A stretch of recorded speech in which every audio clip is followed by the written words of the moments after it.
ഷംനാസ് വ്ലോഗിലേക്ക് എല്ലാവർക്കും സ്വാഗതം. ഇന്ന് വളരെ ടേസ്റ്റിയായ ഗ്രീൻ ബീൻസ് കറി ഉണ്ടാക്കിയാലോ? എന്നാൽ നമുക്ക് വീഡിയോയിലേക്ക് കിടക്കാം.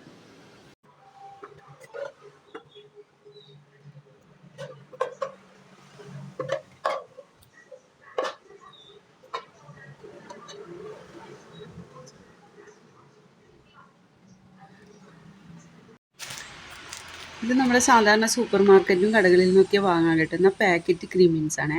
അതാകുമ്പോൾ നമുക്ക് പെട്ടെന്ന് തന്നെ വെന്ത് കിട്ടും. ഇതിന് വേണ്ടി എടുത്തതെന്ന് വെച്ചാൽ ഞാനൊരു തക്കാളിയാണ് എടുത്തത്. നമുക്കിത് ഇതുപോലെ ചെറിയ ചെറിയ പീസാക്കി കട്ട് ചെയ്യാം.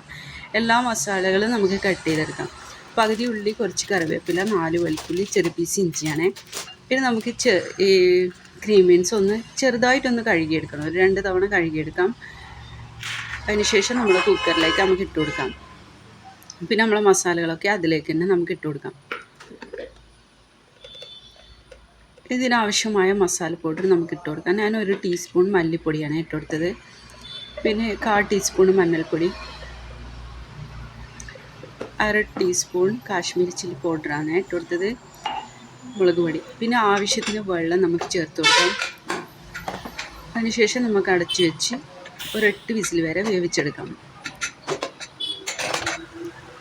ഇപ്പോൾ നമ്മൾ ഗ്രീൻ ബീൻസൊക്കെ നന്നായി വെന്ത് കിട്ടിയിട്ടുണ്ടേ. നമുക്ക് ആദ്യം ഇതുപോലെ വെന്തിട്ടുണ്ടോ എന്ന് നോക്കാം. അതിനുശേഷം നമ്മൾ ഇത് നല്ലോണം ഒന്ന് ഉടച്ചു കൊടുക്കണം കേട്ടോ, എന്നാലേ നമുക്ക് ക്രീമി ആയിട്ട് കറി കിട്ടും. അതിനു വേണ്ടിയാണ്. അതിനുശേഷം നമുക്ക് ആവശ്യത്തിന് വെള്ളവും ചേർത്ത് ഒന്ന് തിളപ്പിച്ചതിന് ശേഷം ആവശ്യത്തിന് ഉപ്പ് ചേർത്ത് കൊടുക്കാം. അതിനുശേഷം ഇത് ചെറിയ ജീരകമാണ്, അത് പൊടിച്ചത് ഒരു 1/2 ടീസ്പൂൺ നമുക്ക് ചേർത്ത് കൊടുക്കാം. നല്ലൊരു ടേസ്റ്റിന് വേണ്ടിയിട്ടാണ്. അതിനുശേഷം ഒരു തിള വന്നതിന് ശേഷം നമുക്കിതിൽ കടുകും കറിവേപ്പിലയും ഇട്ട് നമുക്ക് കാച്ചി ഒഴിച്ചു കൊടുക്കാം. അതിനുവേണ്ടി കുറച്ച് ഓയിൽ ഒഴിച്ചു കൊടുക്കാം.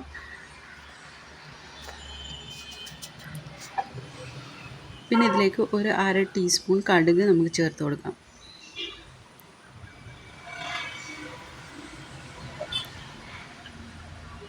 പിന്നെ കുറച്ച് കറിവേപ്പില ഇട്ട് കൊടുക്കാം.